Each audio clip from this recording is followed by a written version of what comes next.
Bring USS Adams home.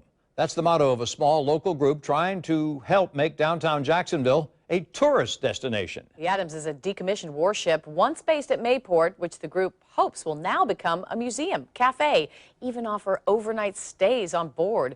It's a multi-million-dollar project not many people know about until now. Joy traveled to Philadelphia, where the ship is sitting, waiting for a makeover. Joy?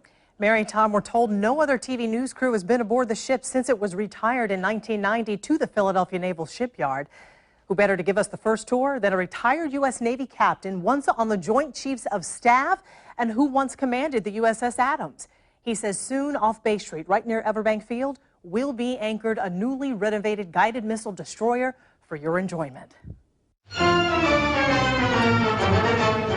Through its international deployments and training missions, the USS Charles F. Adams has made Jacksonville proud.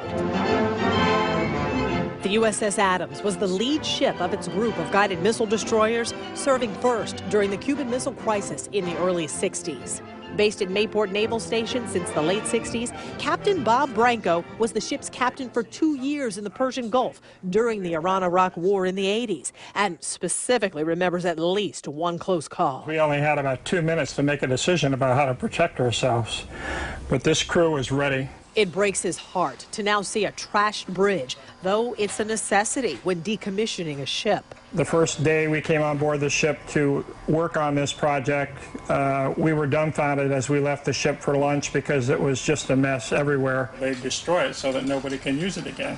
But it's still heartbreaking for you. Oh, it is, especially when you want to make a ship museum out of your former ship. The warship was retired in 1990, sent here to the Philadelphia Naval Shipyard. You can let go the anchors here, the 2 anchors. In 2007, Bob and the Adams Class Veterans Association joined forces with the Jacksonville Historic Naval Ship Association, raising $2 million for a makeover to make the ship a museum, soon swapping shipyards from Philadelphia to Jacksonville.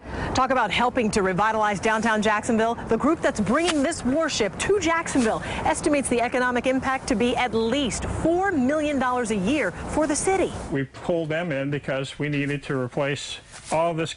This retired Navy captain is one of the driving forces behind bringing the USS Adams back home to the Jacksonville area. But how does it make you feel?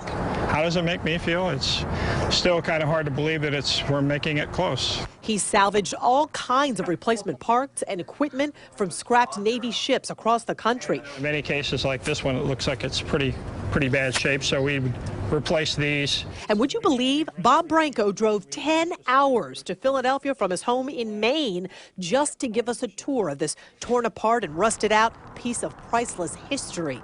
Well, there's certainly a lot of work to be done. Other cities have done it. Baltimore, San Diego, making millions after turning a Navy ship into a museum. We work very hard getting new equipment to replace all these things. Bob says he's excited to be part of a project that will now bring this warship back on a new mission. A lot of the hard work of the folks in Jacksonville has made this possible. The group's heading this project. They want to bring the ship here and moor it at the downtown shipyards between this fall and early 2015. They hope to raise another $2 million to have the museum open in the spring, but they say some government red tape could push their projected debut back just in time for the Jaguars' 2015 season.